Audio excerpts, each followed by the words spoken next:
وعلى آله وأصحابه ومن تبعهم بإحسان إلى يوم الدين ثم أما بعد. Puji dan syukur senantiasa dan tidak pernah bosan-bosannya kita panjatkan kehadiran Sang Maha Pencipta Allah Subhanahu wa Ta'ala,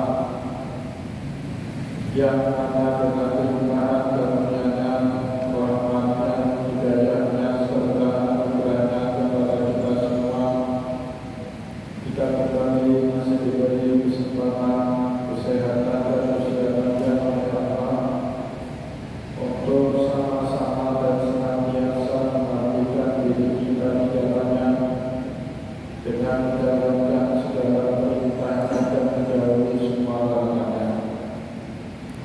Salawat demi salam dari dalamnya kepada kita haturkan kepada junjungan alam Nabi besar Muhammad sallallahu alaihi wasallam, di mana beliau telah bersabda dalam sebuah hadisnya, "Man arada dunya fa'alaihi bil ilmi, wa man arada al-akhirata fa'alaihi bil ilmi, wa man arada al-mala fa'alaihi bil ilmi." Barang siapa yang mau bahagia di dunia, caranya dengan ilmu, dan barang siapa yang mau bahagia di akhirat, caranya dengan ilmu. Dan bagi barang siapa saja yang mau bahagia di dunia dan akhirat, juga caranya dengan ilmu pengetahuan.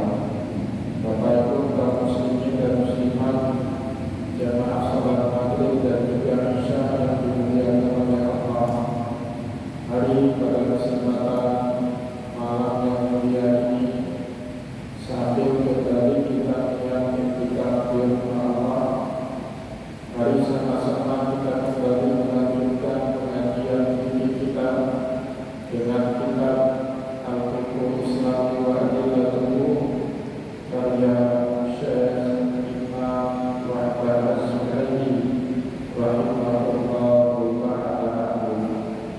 Dan insyaallah pada kesempatan malam ini kembali kita akan melanjutkan bahasan kita berkaitan dengan ahkamul i'rab, hukum syariat yang berkaitan dengan pinjam barang. Pada pertemuan yang lalu, Bapak Ibu yang dimuliakan oleh Allah, kita telah menjelaskan apa makna i'rab, baik dalam bahasa Arab maupun makna i'rab menurut istilah syara'. Dan pada pertemuan yang lalu kita juga telah panjang lebar menjelaskan perbedaan yang pertama i'rab dengan ad-dayn, perbedaan pinjam-meminjam barang dengan utang uang, dua hal yang berbeda, dan konsekuensi hukumnya juga pasti berbeda antara satu dengan yang lain, sebagaimana yang sudah kita sampaikan pada pertemuan yang lalu. Begitu juga kita membahas perbedaan yang kedua antara i'rab dan hibah, pinjam-meminjam barang dengan menghibahkan barang.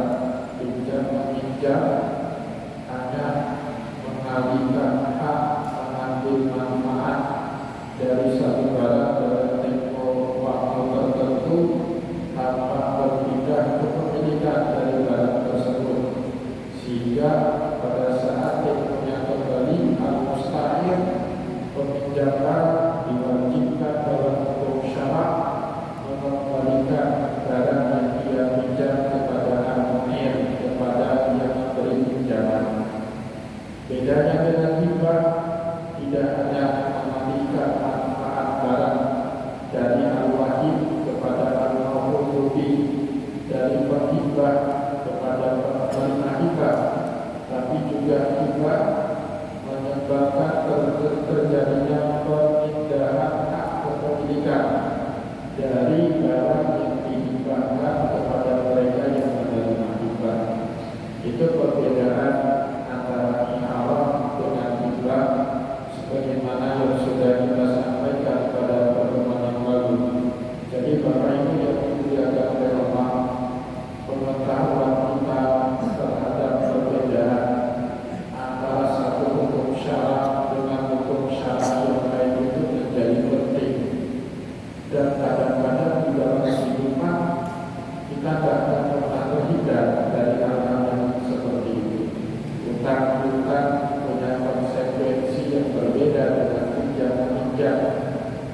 yang meminjam juga punya konsekuensi hukum syarak yang berbeda dengan hibah. Begitu juga zakat punya hukum yang berbeda dengan sedekah. Sedekah juga berbeda dengan infak, dan juga infak berbeda hanya dengan wakaf. Itu antara satu dengan yang lainnya berbeda-beda, antara satu dengan yang lainnya. Bapak Ibu yang dimuliakan oleh Allah, selanjutnya Syekh Muhammad Al-Sulaimi juga menjelaskan kepada kita dalil baik dari nas Al-Quran maupun hadis Rasulullah, dan juga dalil makul dari akal, di mana syariat dengan dalil-dalil tersebut menganjurkan kita untuk senang memberikan pinjaman barang kepada orang lain. Begitu juga sebaliknya, mereka yang membutuhkan asal amanah jangan pernah sungkan-sungkan untuk meminta bantuan dari saudara kita yang dianggap mampu untuk memberikan bantuan kepada kita. Maka oleh sebab itu Bapak Ibu, sepakat para ulama kata Syekh Muhammad Al-Sulaimi, wa i'abatu qurbatun dan qurbatun ilaiha. Yang namanya i'abah ini sarana buat kita semua untuk buat kita dekat kepada Allah. Ma'durukun ilaiha, maka di dalam syariat dianjurkan, disunahkan kepada kita semua untuk membantu orang lain ketika ada orang yang membutuhkan suatu barang pinjaman yang kebetulan tidak sanggup dibeli untuk dimiliki. Dan ini yang pertama Bapak Ibu oleh Syekh Muhammad Al-Sulaimi disandarkan kesunahan kita melakukan i'arah di dalam kehidupan kita kepada firman Allah Subhanahu wa taala pada surat Al-Maidah ayat kedua, wa ta'awanu 'alal birri wat taqwa wa la ta'awanu 'alal itsmi wal 'udwan. Saling tolong-menolonglah kita antara sesama manusia dalam kebaikan dan ketakwaan. Ayat ini Bapak Ibu disepakati oleh para ulama. Anjuran berbuat baiknya tidak sebatas antara kalangan orang beriman, antara umat Nabi Muhammad yang satu dengan umat Nabi Muhammad yang lain, tidak sebatas itu. Ini masalah kemanusiaan siapapun dia, yang termasuk Bani Adam, berbeda latar belakang budaya, suku, bahkan agamanya, diperintahkan oleh Allah Subhanahu wa taala untuk kita saling tolong menolong dan bantu membantu. Apalagi sepakat para ulama terkait i'arah ini, meskipun dia termasuk aktul tadarruh, akad yang mencari derma dan pahala, tetapi dia dimasukkan kajiannya oleh para ulama ke dalam bab amalan. Dan prinsip utama yang disepakati oleh para ulama di dalam amalan, siapapun boleh terlibat. Kita boleh transaksi jual beli dengan non-muslim, begitu juga non-muslim boleh menyewakan barang, meminjamkan barang, dan juga kita boleh meminjamkan barang kepada mereka. Muamalah bebas-bebasnya, luas dan fleksibel seluas-luasnya. Perbedaannya dengan bank ibadah, berlaku kaidah sebaliknya, baru di nomor kualitatif agamamu, dan boleh dicampur antara satu dengan yang lainnya. Itu disepakati oleh para ulama di dalam bab ibadah. Dan boleh Nasrani berziarah menunaikan ibadah umrah dan haji ke tanah suci Mekah. Seperti juga kita tidak boleh berziarah ke Bethlehem untuk tujuan melakukan ibadah misa. Kalau hanya sekedar ziarah berkunjung ke wisata dan masalah, tapi untuk melakukan ibadah misa di Bethlehem setiap hari Natal dilarang di dalam syariat. Berlaku kaidah namun di nomor kualitatif. Maka Syekh Muhammad Al-Sulaimi akan menggabung mengutip firman Allah Dalam surat Al-Maidah ayat kedua menjadi dalil pertama kesunahan bagi kita semua melakukan i'arah dalam transaksi muamalah kita sehari-hari didasarkan kepada firman Allah Subhanahu wa taala, wa ta'awanu 'alal birri wat taqwa wa la ta'awanu 'alal itsmi wal 'udwan. Tolong-menolonglah kita semua dalam kebaikan dan ketakwaan. Jangan pernah tolong-menolong antara sesama kita dalam perbuatan dosa dan permusuhan. Bapak Ibu yang dimuliakan oleh Allah, begitu juga dari yang kedua, ya. Wa fassala jumhur mufassirin qawluhu ta'ala, dan mayoritas para ulama mufassirin, para ulama ahli tafsir menafsirkan atau memaknai firman Allah Subhanahu wa taala, wa yaqta'una lima, surat Al-Ma'un ayat terakhir itu Bapak Ibu, wa yaqta'una lima ar-ra'aita alladhi yukadzibu bid-din fadzalika alladhi yad'u al-yatim wa la yahuddu 'ala ta'amil miskin fawailun lil musallin alladzina hum 'an shalatihim sahun walladzina hum yura'una wa yamna'una al-ma'ruf.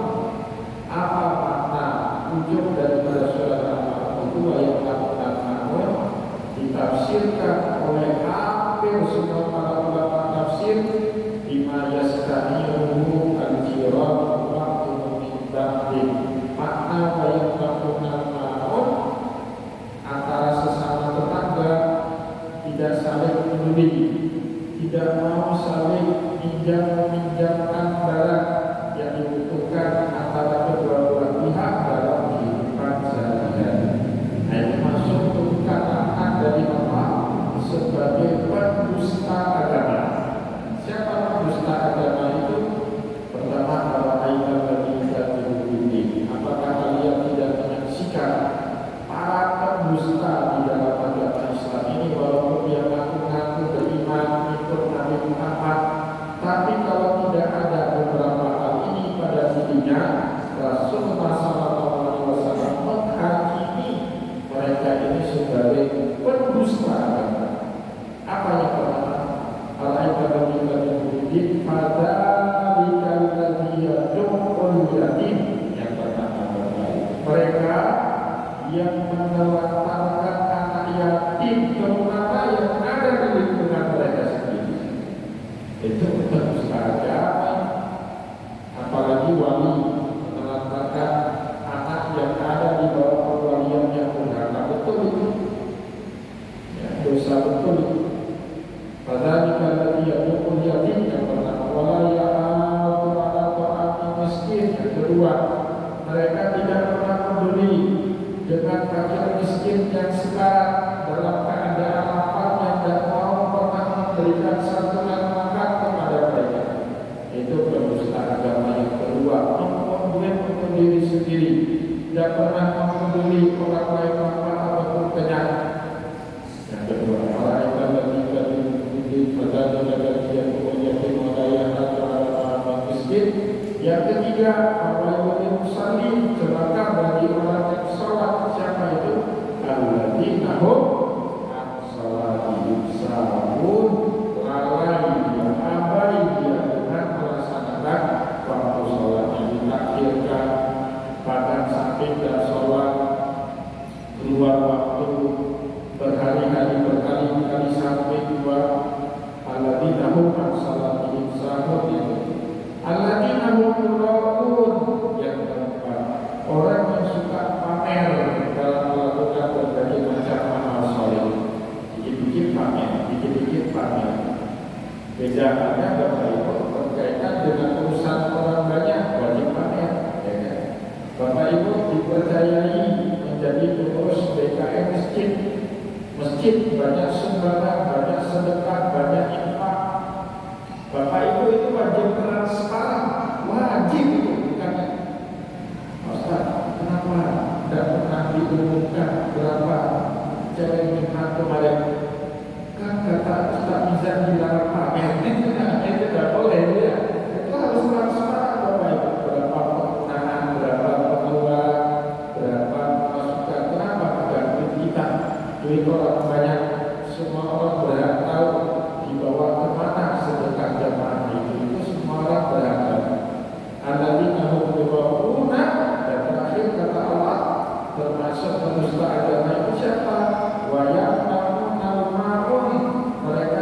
tidak pernah mau peduli dengan keadaan tetangganya yang membutuhkan pinjaman barang dalam kehidupan antara sesama mereka pada kehidupan sehari-hari.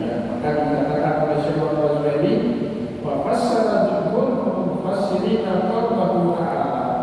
Mayoritas para ulama tafsir memahami firman Allah Subhanahu wa taala, wa ya'lamuna ma'un ay bima yastadiruhu al-jawab ta'ala min ba'di. Mereka tidak pernah mempeduli apa yang menjadi kebutuhan dari tetangganya dalam kehidupan sehari-hari.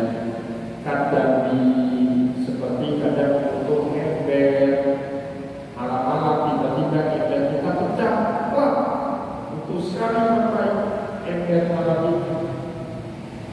Mau cari kemana tengah malam, ember kita pecah, kecuali pinjam sebentar yang ember kita tidak tidak. Wal faksi, kadang-kadang butuh kapak kita entah di mana kita taruh hilang, nggak tahu ke mana. Di tengah malam nggak tahu kita cari tempat lain kecuali kepada tetangga kita sendiri. Ini barang-barang kecil seperti jarum yang gampang dan mudah hilang, itu kadang-kadang kita mudah kita pinjam ke tetangga di rumah atau di sebelah rumah. Maka oleh sebab itu Bapak Ibu, di dalam hadis Nabi Muhammad yang lain, Rasulullah SAW bersumpah atas nama Allah Subhanahu wa taala sebanyak 3 kali. Wallahi la yu'min, wallahi la yu'min, wallahi la yu'min, kata Rasulullah 3 kali. Demi Allah tidak beriman, demi Allah tidak beriman, demi Allah tidak beriman. Para sahabat kaget, kok Nabi kayaknya serius betul hari ini, sampai bersumpah sebanyak 3 kali berturut-turut diulang. Maka para sahabat bertanya kepada Nabi, "Manhum ya Rasulullah? Siapa yang ada maksud dengan mereka yang tidak beriman itu pada Rasulullah?" Dijawablah sama Nabi Muhammad SAW,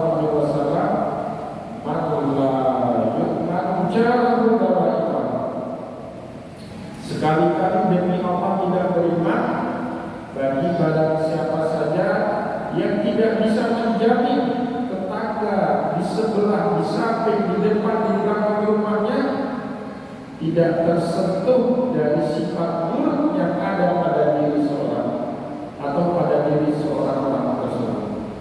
Kita punya sifat bakhil, tapi jangan nampakkan sifat bakhil itu pada saat tetangga kita membutuhkan bantuan.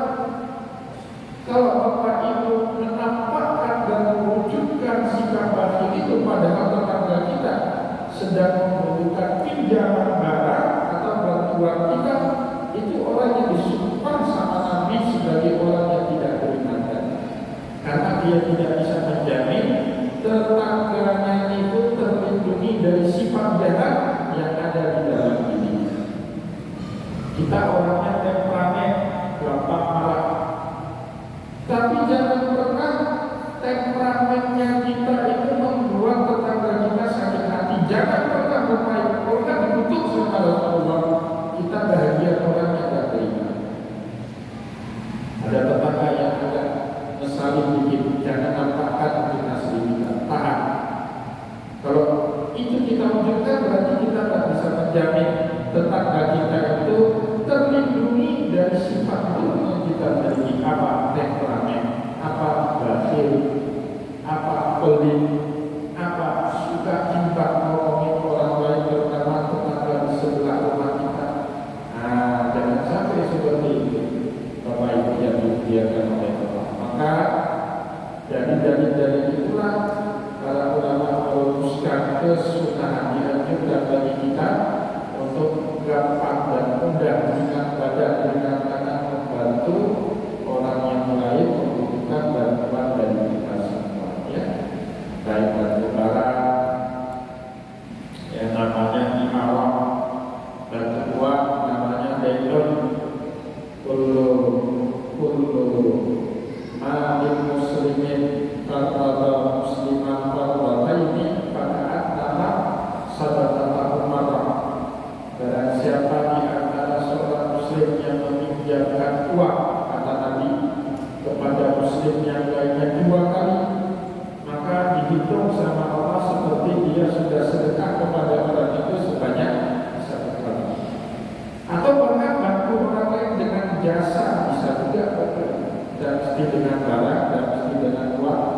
kita bantu dengan jasa, kita angkat barang dia, kalau dia ada satu makan yang berat, kita bantu pikirkan bagaimana cara dia keluar dari masalah hidup. Itu bahagia daripada kita bantu orang. Karena tadi dalam hadis yang lain, kullu surah minan nasi alaihi sadaqatun kullu yawmin tatlu'u fihi syams. Setiap sendi tulang-tulang manusia ini ada sedekahnya setiap hari pada saat matahari terbit. Wa tu'inu rajula wa tahmilu ala darbatihi sadaqah. Kita bantu marahin orang, begitu juga bantu angkat barang ke atas kendaraan atau tunggangannya. Itu juga diangkat sedekah sama Rasulullah sallallahu alaihi wasallam. Bapak Ibu yang dimuliakan oleh Allah, wa fi sahihaini, di dalam kitab Sahih Bukhari dan Muslim diriwayatkan anna sallallahu alaihi wasallam ista'ara farsan min Abi Bakar farakabahu. Nabi Muhammad sallallahu alaihi wasallam pernah satu hari pinjam seekor kuda dari sahabat yang bernama Abu Talhah farakibahu. Pinjam ditunggangi sama Nabi, kemudian dikembalikan. Kita tahu Bapak Ibu, Nabi Muhammad itu tidak punya hewan peliharaan kuda kecuali setelah tahun 9 Hijriah. Rasulullah SAW menerima beberapa ekor kuda hadiah dari Al-Qalqis, Raja Mesir pada saat itu. Kudanya Rasulullah baru yang dimiliki tahun 9 Hijriah. Sebelumnya Nabi Muhammad punya 2 ekor tunggangan, dua-duanya onta. Satu namanya onta jantan, namanya Jada. Satu lagi onta betina, namanya Qaswa. Itu tunggangannya Nabi. Maka Nabi Muhammad kalau perlu cepat, tidak mungkin naiknya onta, apalagi keledai, jalannya lambat. Pasti Rasulullah naik kuda, dan kuda yang dipakai oleh Nabi Muhammad hasil pinjaman dari para sahabatnya Nabi. Seperti dalam riwayat ini, beliau pinjam kudanya Abu Talhah radhiyallahu anhu. Wa fi riwayatin bi Abi Dawud bi isnadin jayyidin. Di dalam riwayat yang lain, di dalam Sunan Abi Dawud, beliau meriwayatkan kepada kita satu hadis dengan sanad yang baik. Annahu sallallahu alaihi wasallam ista'ara dir'an min Safwan bin Umayyah yaumah Hunain. Pada saat perang Hunain, Nabi Muhammad sallallahu alaihi wasallam di saat itu sedang tidak punya baju sirah.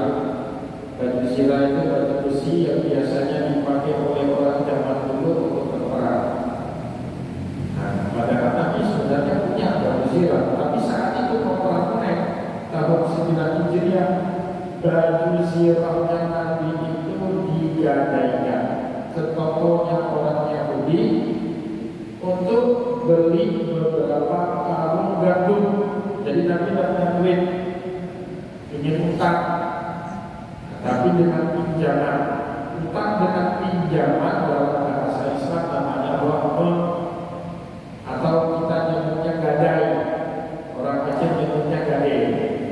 Kalau pinjam saja nggak pakai jaminan, kepercayaan dengan tulisan dan catatan tertentu, itu namanya utang-utang. Tapi kalau ada jaminannya, itu bukan lagi utang-utang, sudah gadai. Ada sesuatu yang kita jamin, ya. Kompensasi dari utang. Nabi untuk dirham dinar untuk beli gandum, tidak punya duit, ditaruhlah baju sirah. Jadi baju sirah itu termasuk barang mahal Bapak Ibu. Kalau kita baca dalam kitab sejarah, setelah perang biasanya kepada prajurit yang mati. Dan dalam Islam ada yang namanya harta ghanimah, harta rampasan perang. Yang paling sering diincar dari harta rampasan perang yang melekat pada badan prajurit yang mati apa? Baju sirahnya itu diambil. Harganya mahal di zaman itu. Di zaman sekarang ada yang jual pun nggak kita beli. Ada benar baju zirah ini mau dipakai apa? Perang sekarang tembak-tembak roket. Buat apa baju zirah itu? Sambil kopi merokok, kata terbang ribuan kilometer lintas benua. Tidak perlu lagi prajurit, ya, kayaknya 10-20 tahun lagi banyak TNI itu harus pensiun dini, Pak. Buat aja drone yang banyak, ya, drone yang banyak, mencari perangnya antara ton dengan ton atau antara roket dengan roket. Perang masa depan seperti itu, tidak perlu lagi prajurit seperti yang kita tonton kemarin perang Israel dengan Iran. Kalau dulu tak terbayang, tak ada teknologi seperti itu.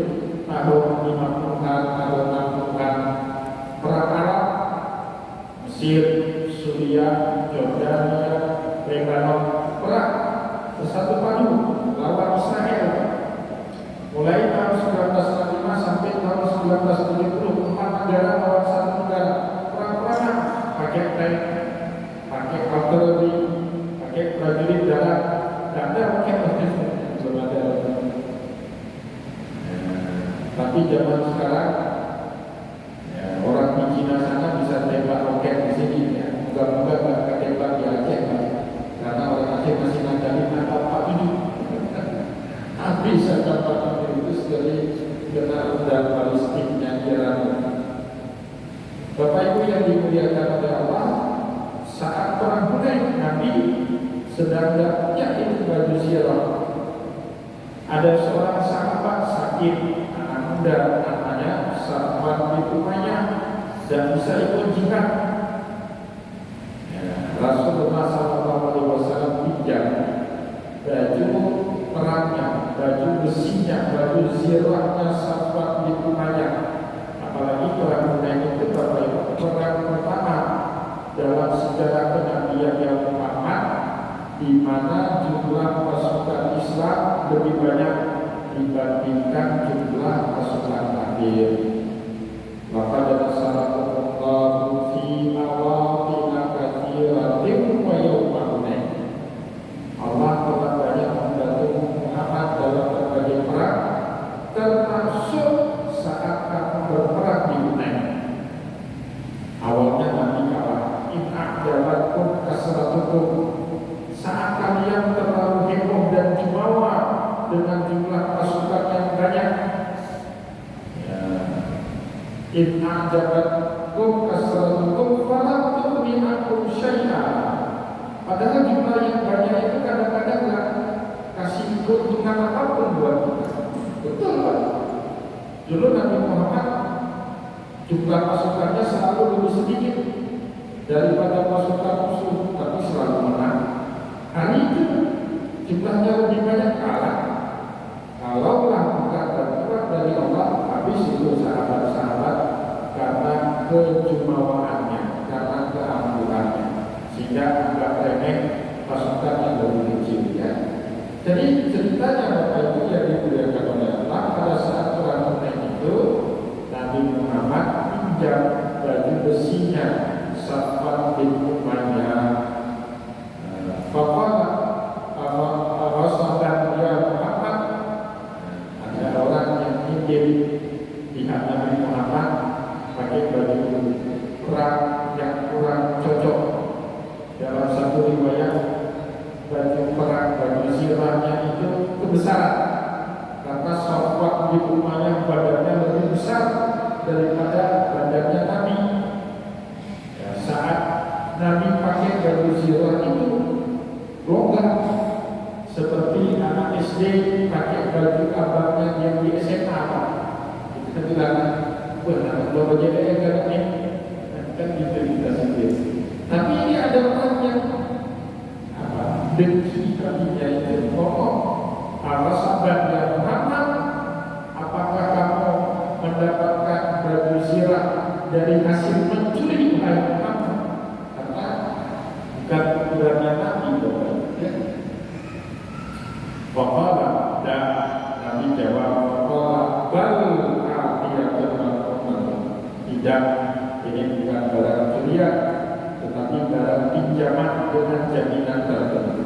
Nah, jadi Nabi Muhammad kalau ada orang apa itu capak bapak bahasanya, apa bahasa Indonesia itu, suka kamu ada orang tajam bapak, cuknya pun ada di dalam kehidupan sehari-hari. Kadang-kadang kita ada orang dikit kita ngomong cak dia komentar, boleh capak bapak. Dalam bahasa Arab salah-satu kalam, mulutnya itu tajam, dan itu menyinggung, nyelekit, ngomongannya itu ada. Tapi Nabi tidak terpancing, remeh kali Nabi terpancing dengan hal-hal yang seperti ini. Ya, remeh kali bukan Nabi. Ada orang jiwa besar sampai dia tidak masalah dengan hal-hal yang sepele. Yang besar bisa dia kecilkan, yang sepele bisa dia lupakan. Itu ciri-ciri orang yang spiritualnya hebat. Bukan seperti sebagian orang kita. Dan saya makin kemarin makin sadar, ternyata banyak anggota dewan kita itu kekanak-kanakan. Yang kecil-kecil dari masalah. Ya, maka wajar Gus Dur bilang dulu DPR RI itu tamat kanak-kanak, karena Gus Dur memang betul. Pernah satu hari saya rapat di dewan kita ini, gara-gara letak bendera partainya yang salah itu dimasalahkan. Masa partai saya kursi terbanyak nomor 2 di DPR tapi letak bendera partainya di pojok sana, panggil sekretaris DPR bawa diletaknya di depan itu. Ya, padahal letak itu kan tidak mencerminkan nomor urut kursi.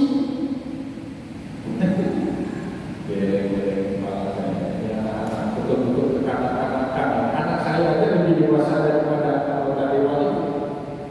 Maka saya kadang-kadang malas untuk mereka anggota dewan yang terhormat. Seharusnya kita sebut anggota dewan yang kekanak-kanakan. Itu kan anak-anak yang gitu-gitu Pak, yang masalah itu. Coba Bapak Ibu lihat anak-anak bercanda dengan teman-temannya. Oh, bapak saya punya mobil, bapak saya juga punya mobil. Yang begini, memang itu kan anak-anak Pak gitu. Di DPRK gitu. Moga-moga Bapak Ibu tak jadi anggota DPRK. Kalau nggak jadi anak-anak dengan cita-cita apa itu. Bapak Ibu yang dimuliakan oleh Allah.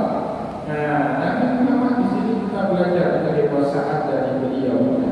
Ada orang yang cakap bapak, lihat baju perang Nabi keokaran, karena memang bukan pernyataan di beliau bijak. Sahabat yang Muhammad, apakah kamu curi barang itu? Wahai Muhammad, kalau kita ada kita terpelek. Apalagi komentar komandan. Kira-kira prajurit berarti nggak komentar jenderal? Coba ada prajurit Kodam Iskandar Muda ngomong di situ sama Pak Abdan, Pak Ibu, kenapa pelek di situ Pak? Ya, satu kali saya pernah satu kali diundang sama Pak Abdan.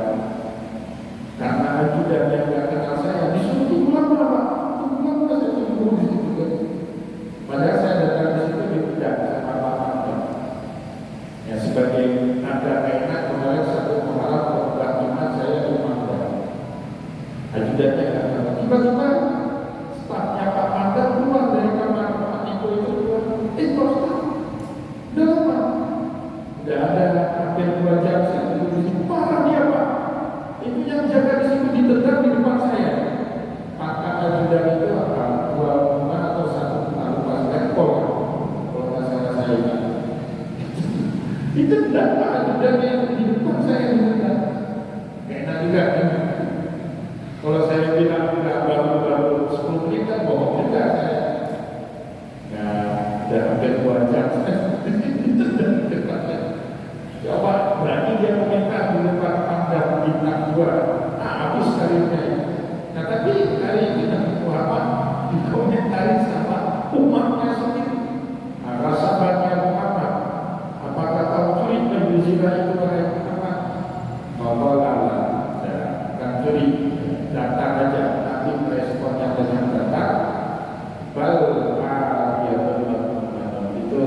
pinjaman dengan jaminan tertentu dari saya. Itu yang ke lapangan jiwa Rasulullah SAW. Bapak Ibu yang dimuliakan oleh Allah, itu beberapa dalil yang dikutip oleh Syekh Muhammad Rasul ini untuk menunjukkan kepada kita bahwasanya ayat itu bahagian yang disunahkan di dalam syariat kita bersama. Selanjutnya Bapak Ibu yang dimuliakan oleh Allah, al-mabahas tsani arkanul i'arati wa syara'iha. Rukun-rukun daripada i'arah, begitu juga dengan syarat-syarat sahnya. Sebagaimana muamalah-muamalah yang lain, i'arah juga punya rukun dan syarat yang harus kita penuhi, sehingga tata cara meminjamkan dan pinjam barang dari orang lain itu sesuai dengan ketentuan dan ketentuan syarat. Yang pertama tentunya akan kita bahas arkanul i'arah, rukun daripada pinjam-pinjam barang. Tentu sebagaimana muamalah-muamalah yang lain, para ulama berdiskusi tajam, berdebat, tidak satu kata mengenai apa saja yang harus terpenuhi pada saat terjadinya i'arah, pinjam-pinjam barang dalam kehidupan kita sehari-hari. Namun Bapak Ibu, demi hemat waktu, kita batasi bacaan kita kepada rukun-rukun i'arah yang disepakati oleh jumhur ulama. Wa arkanul i'arati indal jumhuri arba'atun. Adapun rukun daripada i'arah yang disepakati oleh jumhur ulama ada 4. Yang pertama al-i'ru, adanya orang yang meminjamkan barang. Yang kedua al-musta'iru, adanya orang yang butuh dan meminjam barang. Itu kan paling penting Bapak Ibu. Kalau ada orang yang meminjamkan tapi tidak ada orang yang butuh, buat apa? Tidak ada guna juga. Bapak Ibu punya kendaraan banyak di rumah. Saya meminjamkan kendaraan itu, kata Toki, satu Toki banyak mobil di rumah. Ini ambil mobil Mercedes saya, harganya 3 miliar Pak Ustaz. Ambil, Pak Ustaz pakai, saya pinjamkan Pak Ustaz. Tapi pajaknya nanti bayar sendiri. Berapa pajaknya Ustaz? 250 juta. Begitu juga kita ya. Habis sudah kita bayar pajaknya, gaji kita setahun buat bayar pajak dulu. Ya. Pajak barang orang berapa? 12%. 12% dari 3 miliar berapa itu Pak? Berapa sudah? Udahlah, tidak usah. Berarti kan ada yang membutuhkan barang itu kan? Terlalu mewah. Jadi beban akhirnya. Walaupun ada orang baik hati, murah hati, meminjamkan barang, tapi barangnya itu overspec, di luar kapasitas kita untuk memakai barang itu. Bapak Ibu kalau dikasih mobil, nggak usah disuruh bayar pajak, dipinjamin mobil, tapi kapasitas mesin mobil itu 4000 cc. Begitu juga kita pakai. Pernah naik mobil 4000 cc, minum air seperti orang baru habis naik batu Pak. Habis dan botol. Itu mobil 4000 cc seperti itu Pak. Kita kan standar naik mobil kita orang Indonesia 1500 cc. 2000 cc aja udah pening kepala. 2000 cc apalagi 4000 cc dikasih dasar pakai mobil 4000 cc. Alah, gak usah lah 1000 cc. Kasih sepeda motor aja, lebih hemat. 20.000 gak habis-habis kita kirim kota pada Aceh. 20.000 ya. Al-Mu'ir, Al-Musta'ir, Al-Mu'ar, barang yang dipinjamkan. Nanti ada syarat, masing-masing itu ada syaratnya. Siapa yang berhak meminjamkan barang kepada orang lain? Barang punya saya.